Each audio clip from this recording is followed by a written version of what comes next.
Gloire à Dieu. Je vous salue au nom puissant de Yeshua, c'est-à-dire Jésus-Christ de Nazareth. Alléluia. Alors, nous bénissons le Seigneur pour cette soirée encore. Le Seigneur permet que nous soyons ce soir en ce lieu. Nous poursuivons l'étude biblique, n'est-ce pas, sur le grand thème de quoi? La nouvelle alliance. Quoi? Nouvelle naissance. Alléluia. Nous avons commencé par quoi? Qu'est-ce que la nouvelle naissance? Premier jour. Deuxième jour, c'était avant-hier. Était pourquoi Jésus a transformé l'eau en vin. Amen. Le Saint-Esprit nous a aidé à comprendre. Troisième jour, c'est hier, n'est-ce pas? On a parlé de baptême d'eau. Aspect quoi? Parole. Alléluia. Aujourd'hui, on va parler de quoi? On va parler de quoi? Signification. Quelles sont les significations spirituelles du baptême de Jean? Baptême d'eau. Les significations spirituelles du baptême, n'est-ce pas, de Jean. C'est bon? Alléluia. Signification spirituelle du baptême. Baptême d'eau. Gloire à Dieu. C'est bon, hein? Chacun a sa Bible, on prend. On est les étudiants du Saint-Esprit. Gloire à Dieu. Alors, c'est quoi le baptême? On va aller rapidement parce qu'il n'y a pas de temps. Peut-être 15 à 20 minutes. Je vais parler un peu vite. Alléluia. C'est quoi le baptême? Le baptême signifie immersion. Alléluia. Voilà. Le baptême signifie immersion. Plonger dedans. Alléluia. Et le baptême est une institution divine. Dieu l'a institué. Par qui? Par Jean-Baptiste. Jean-Baptiste a reçu la mission de baptiser. Il a dit, moi, n'est-ce pas, hein, j'ai la mission, n'est-ce pas, de baptiser d'eau, de vous baptiser d'eau pour vous amener à la repentance, pour vous amener, n'est-ce pas, au changement de comportement, à la conversion, au changement de mentalité. Mais, viens après moi, quelqu'un qui est plus puissant que moi. Alléluia. Il parlait de Jésus-Christ. Lui, il va vous baptiser de quoi? Du Saint-Esprit. Nous avons le baptême d'eau, nous avons le baptême du Saint-Esprit. Donc quand on dit baptême de Jean, c'est pour parler de baptême d'eau. Alléluia. Quelles sont les significations spirituelles de baptême d'eau? Je voudrais d'abord faire une remarque avant de passer aux significations rapidement. Alléluia. L'Esprit de Dieu est là pour nous aider à comprendre. Baptême, ça veut dire quoi? Le baptême se fait quoi? Par contre, comme on l'a défini avant, baptême c'est une immersion, plonger dedans. Donc, le baptême se fait par immersion. Le baptême, ça veut dire quoi? On plonge quelqu'un dans l'eau entièrement. La personne est plongée. On ne voit même pas sa tête. Dans l'eau. Alléluia. Le baptême ne se fait pas par asper. Ça sort d'où?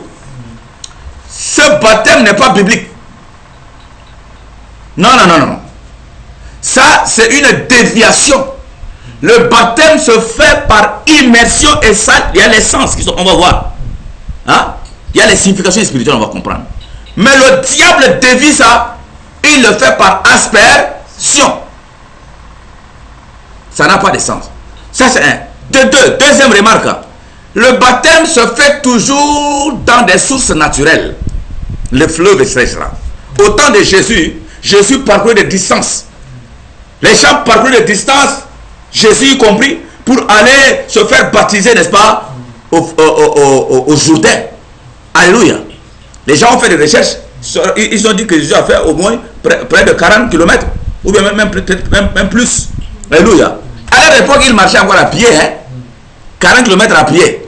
De nos jours là, si à l'époque les gens faisaient 40 km à pied pour aller faire baptiser, nous on peut faire 200 km maintenant, parce que nous avons les moyens de locomotion. Nous avons les voitures à notre disposition, oui ou non? À l'époque, ils marchaient à pied. Et attendez, on est tellement modernisé, on ne comprend pas. Et là, il y a tellement de fleuves, de sources naturelles partout. Et on fabrique des piscines. Bon, je me demande si la signification spirituelle reste. En faisant ça, est-ce que c'est biblique? À chacun de répondre. Alléluia. D'autant plus que nous avons des sources, il n'y a pas de raison de dire que non, c'est loin, même c'est où on peut aller. Alléluia. On peut s'organiser, on peut aller, il n'y a pas de problème. Gloire à Dieu. Donc, c'est la deuxième remarque que je voulais faire. Donc, le baptême d'eau, le baptême se fait par immersion et non par aspersion. Si tu as reçu le baptême par aspersion, comme ça on prend de l'eau, on jette sur toi, ce baptême-là, il faut reprendre. Toi-même, tu n'as qu'à aller lire, voir. Alléluia. Va sonder les Écritures. Et tu vas te rendre compte que le baptême, ce n'est pas par aspersion, par immersion. Alléluia. Très important. Si tu l'as fait par aspersion, il faut reprendre ça. Gloire à Dieu. Nous passons rapidement aux significations spirituelles du baptême. Le Saint-Esprit m'a aidé à retenir ici 3. On va partager ensemble. L'Esprit de Dieu peut encore te révéler encore beaucoup plus. Alléluia. Alors, première signification, le baptême, n'est-ce pas, hein, d'eau est un pacte. Hein? C'est la signature d'un pacte. C'est la signature d'une alliance. Alléluia. C'est-à-dire, le baptême d'eau là, c'est la signature d'un accord entre deux parties. Alléluia. Dieu et les hommes et l'homme. Alléluia. C'est-à-dire que là, il y a caché. Toi, tu signes. Dieu signe. Alléluia. Les témoins, diable et les démons. Et les hommes. Les anges également. C'est ça le baptême. Je vais lire rapidement Exode 24. Alléluia. Lisons Exode 24, 7. Je fais la lecture. C'est bon, vous me suivez, hein? Il prit le livre de l'Alliance. Qui a pris le livre de l'Alliance? Moïse. C'est bon, hein? Il le lut en présence du peuple. Le livre, c'est quoi? C'est la loi, c'est le commandement, c'est la parole de Dieu. Oui ou non? Très bien. Il dit, c'est le peuple dit, hein?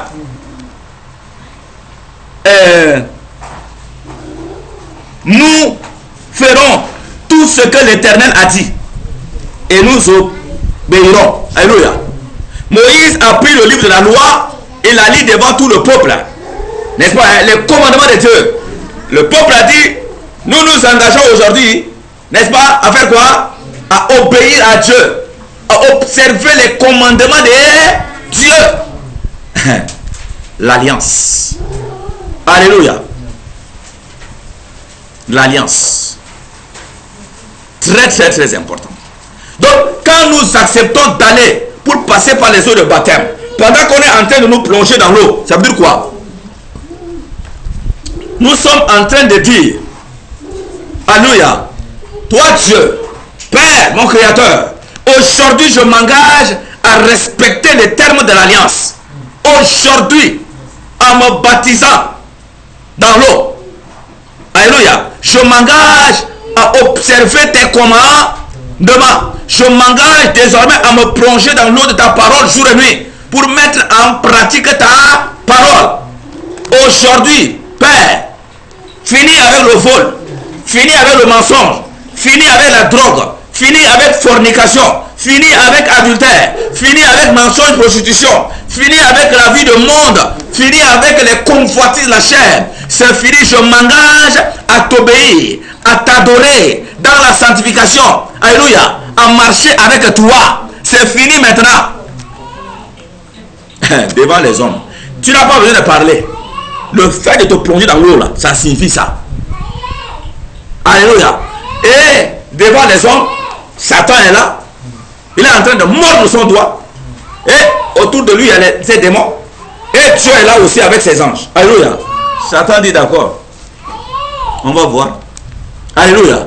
C'est la raison pour laquelle dès que nous finissons avec le baptême d'eau, qu'est-ce qui se passe là? Beaucoup de tentations. On a comme l'impression que les tentations se doublent, n'est-ce pas? Ça se multiplie même peut-être par 2, par 3, par 4. Tentations. Si c'est quelqu'un qui cédait rapidement aux filles, les filles vont défiler comme vraiment les plus belles filles encore davantage vont commencer par défiler encore. Quelqu'un qui a l'habitude de voler l'argent, il y a des possibilités de vol qui va se multiplier encore. Il y a des choses, des tentations. Alléluia. Satan est en train de vouloir annuler maintenant ça, ta déclaration. Alléluia. Si tu tiens bon, c'est bon. Mais si tu tiens pas bon, tu n'es pas dans la vie de péché. Tu repars pour, n'est-ce pas, te vautrer dans le péché. Il va dire, ah, regarde, il a fait la déclaration, il n'a pas respecté les termes de l'alliance. Satan va rire un rire de moquerie. Un grand rire comme ça. Alléluia. Il dit, je l'ai eu. Alléluia. Tentation. On n'a pas respecté le terme de l'alliance. On va passer à, n'est-ce pas, à la deuxième signification. Donc, première signification est pour avant de passer à la deuxième signification, regardez. 1 Pierre 3, 20, 21. On va pas lire. La Bible dit là que le baptême est un engagement d'une bonne conscience. 1 Pierre 3, 21. Alléluia. Engagement veut dire quoi? Je m'engage. Je signe à marcher dans l'obéissance de la parole de Dieu. Donc, première signification, baptême est un pacte, est une alliance, est une signature de l'alliance entre deux parties. Nous et Dieu. Oui ou non? Devant les témoins. Gloire à Dieu, de marcher dans l'obéissance au Seigneur. Maintenant, deuxième, le baptême signifie mourir par rapport à la chair avec Christ, ressusciter avec lui. Alléluia. Et vivre maintenant, nous vivons dans une nouveauté de vie. Le fait d'être plongé, quand on enterre quelqu'un là, quand quelqu'un est mort, on l'enterre, on fait comment? Est-ce qu'on l'enterre, il y a la tête en haut encore? Il doit être sous la tête ou non? C'est ça le baptême. Donc, plonger dans l'eau complètement. Alléluia. Ça veut dire à partir d'aujourd'hui, je décide, moi la chair, je ne ferai pas cas de ma chair. C'est fini maintenant. La chair me dicte les commandements, me dicte ses désirs, me dicte, je ne sais pas moi, ses besoins tout le temps, qui me conduisent au péché. Alléluia. À partir d'aujourd'hui, je décide de ne plus obéir à la chair. La chair, je te tue. Alléluia. Donc, je décide de mourir par rapport à la chair là. Je n'existe pas. C'est pourquoi, hein, dans Galates 2:20, Paul dit quoi? Ce n'est plus moi qui... C'est Christ qui vit à moi. Ça veut dire que quand je marche, vous voyez là, c'est pas moi. C'est pas moi en tant que chair. Ça veut dire que moi, Paul, chair là, ce n'est plus moi, Paul maintenant. Amen. La chair, elle est déjà morte. Et comme la chair est morte, c'est l'esprit qui prend le dessus. Il y a deux choses. Hein. Dans notre corps, amen, le corps tripartite, ça veut dire corps, âme, esprit. Amen. Hein. Si le corps, la chair, est forte, l'esprit, entre guillemets, mort, enterré, n'existe pas. Il est là, mais ça ne va pas. Amen. Hein. Maintenant, si la chair est enterrée, l'esprit domine, il prend le dessus. Et l'homme devient l'homme spirituel. Amen. Nous marchons, les gens nous voient physiquement, mais nous sommes des esprits en déplacement. Ça veut dire quoi? Nous marchons selon l'esprit. La Bible dit que marchez selon l'esprit et vous n'accomplirez pas le désir de la chair. C'est l'esprit maintenant qui règne, la chair est enterrée. La chair est déjà morte, crucifiée à la croix depuis longtemps. Et donc, c'est l'esprit qui marche dans une enveloppe simplement. Alléluia. Donc, c'est pour cette raison que tout ce que nous devons faire la volonté de l'esprit, non la volonté de la chair, parce que c'est l'esprit qui commande. Dès lors où tu commences, si tu es entraîné par les amis, n'est-ce pas, hein, et tu commences à entrer dans le péché, à maintenant obéir à la chair, l'esprit est en train d'être éteint. Pas les deux à la fois. Alléluia. Wow, gloire à Dieu. Donc, nous sommes morts et ressuscités avec Christ. On a quelqu'un qui est mort, un cadavre par terre, je dis souvent, n'est-ce pas, hein? Tu jettes de l'argent, tu jettes une pièce de 100 francs, quand quelqu'un comme ça, il va entendre, c'est un cadavre, il n'a même pas écouté. Alléluia. Tentation, il va répondre comment? Amen. La plus belle fille du monde va passer, venir même jusqu'à caresser comme ça ses yeux. Il va faire quoi? Le cadavre là, il est cadavre. Il ne répond pas. Alléluia. À son ennemi peut venir chiffler comme ça. Il va répondre. Il ne répond pas. Parce que la chair est déjà morte. Bien aimé, alléluia. C'est ça la réalité chrétienne. C'est ce que nous devons vivre. Et c'est possible de vivre ça. Prions que le Seigneur nous donne la force de vivre ça. Alléluia. Ce n'est pas par notre force, hein, mais par la puissance du Saint-Esprit. Nous pouvons le faire. Gloire à Dieu. Le temps est arrivé. Et maintenant, troisième signification, le baptême signifie quoi? N'est-ce pas, hein? Signifie se plonger dans la parole de Dieu. C'est là l'aspect que nous avons développé, hein, par rapport à la nouvelle naissance. Oui ou non? Avec, on a vu Nama, tout ça, là. N'est-ce pas, hein? Voilà. Et aussi l'eau transformée en vin, tout ça. Gloire à Dieu. Donc, se plonger dans l'eau de la parole de Dieu. là-bas au bord, tu es en train de dire que désormais, je me plonge dans ta parole. Je veux me plonger continuellement. Je veux me baptiser dans ton eau, dans ta parole. Je veux écouter ta parole. Je veux aimer ta parole. Pour la mettre en pratique. C'est plonger dans la parole de Dieu va nous purifier des lèpres. Alléluia. Va nous délivrer des liens de ce monde. Rien qu'en restant tout le temps en faisant des retraites où tu médites la parole de Dieu. Alléluia. Tu dis au Seigneur, Seigneur, enseigne-moi ta parole. La parole que tu es en train d'ingérer en toi là, cette parole va déclencher beaucoup de choses en toi. La délivrance, la libération, la guérison, la purification. Alléluia. Cette parole. La parole de Dieu. Troisième signification. Et regardez ici là.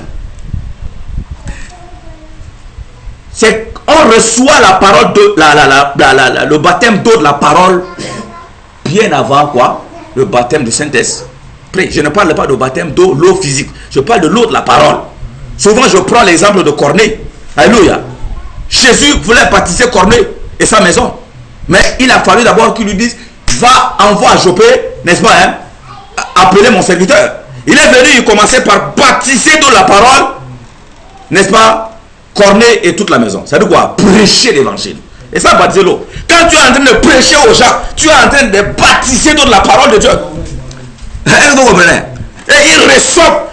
Mais quand il reçoit une bonne dose, il te reçoit aujourd'hui sur le champ. Qu'est-ce que Jésus fait? Jésus baptise la personne directement du Saint-Esprit. Il n'a même pas reçu le baptême d'eau physique. Même pas. N'est-ce pas que parmi vous, vous avez vécu l'expérience parmi vous là?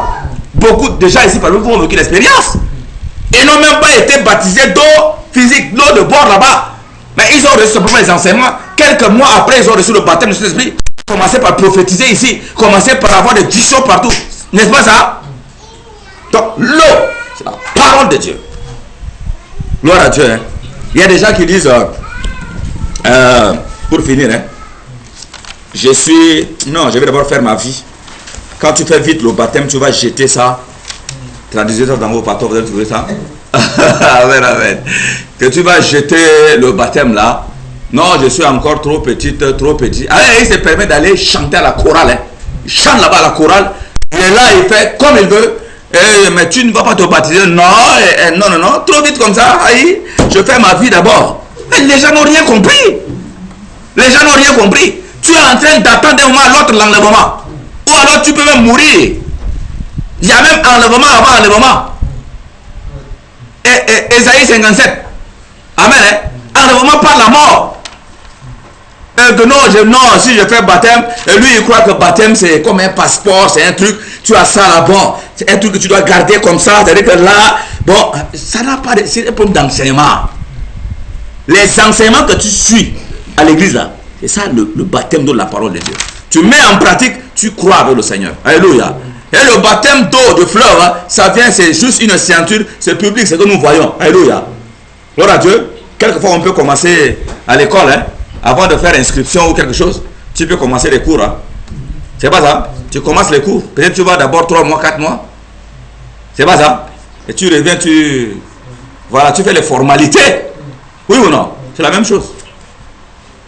Donc voilà un peu ce que nous voulons écouter aujourd'hui. Ce que nous avons voulu comprendre aujourd'hui. Les significations, n'est-ce pas, de baptême d'eau. Il y a donc 3 significations. Tout à l'heure que nous avons énuméré. Alléluia. Première signification, le baptême d'eau c'est quoi? Le baptême d'eau signifie signer, ça c'est la signature, le pacte de l'alliance publique. Comment? Devant Dieu, devant les témoins et tout. Alléluia. On est en train de dire que désormais on s'engage à obéir à Dieu, à marcher avec lui dans la sanctification. 2, n'est-ce pas? Le baptême c'est mourir. Mourir par rapport à la chair. Donc on ne vit plus maintenant pour les choses du monde. Amen. Les choses du monde ne doivent plus maintenant nous attirer. C'est vrai. C'est pourquoi Jésus a dit chercher premièrement le royaume des cieux. Ces choses-là sont utiles pour nous accompagner dans l'œuvre du Seigneur. Je ne dis pas qu'il ne faille pas étudier, faire des affaires, tout ça. Non. C'est-à-dire que le cœur, d'abord, c'est à Dieu. Alléluia. Et troisièmement, n'est-ce pas, le baptême d'eau signifie être rempli de la parole de Dieu. Et ça doit nous accompagner jusqu'à, n'est-ce pas, notre génération sur cette terre. Les 40 ans sur cette terre. Ça veut dire quoi? Dans le désert, 40 ans symbolique. Ta vie sur cette terre. Alléluia. Pendant le désert, qu'on est en train d'aller vers Canaan. Voilà un peu ce que nous pouvons retenir Pour aujourd'hui, nous nous recevons au nom de Yeshua.